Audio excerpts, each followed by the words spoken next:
Why would XRP be allowed to be listed on Coinbase with public if it's intended to be such a high price? Because they don't care about retail, Gavin. Most people are going to mess this up, and they know that. And I'm not saying that to be mean. You can just look at statistics. 60 to 70% of people that win the lottery go bankrupt within 3 to 5 years.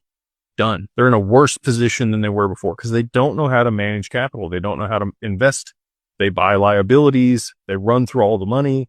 Hundreds of millions of dollars burnt, lit on fire in 3 years because people don't have the financial education. They don't have the resources. They don't have the network. They don't have the professionals they need to be able to manage this appropriately. And they know that's what's going to happen to all these people. And most people are going to sell it. Most people don't care. They want the cash, and they will sell the XRP at a high price, and then the institutions will use it. And again, like I said earlier, retail might hold 2 billion XRP, maybe like 2% of the supply. And the other reason is they needed retail to create liquidity in the market so that they could test the asset. And look, like there's lots of people that are like, Ripple sells XRP to fund their business. Yes, they absolutely do. That's not a bad thing in my opinion. It is a positive feedback loop. They're able to use it to fund their business, to continue to build out the success of the network that continues to raise the value of the token that they sell to fund their business, to build out the network, to increase the value of the token.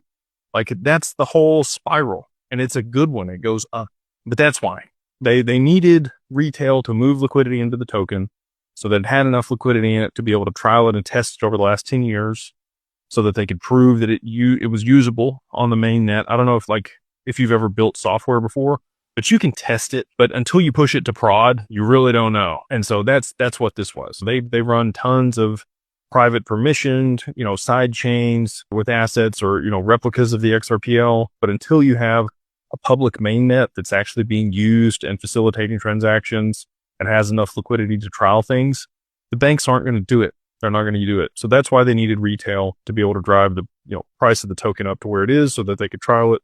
And then now that they're ready to use it, they'll push it up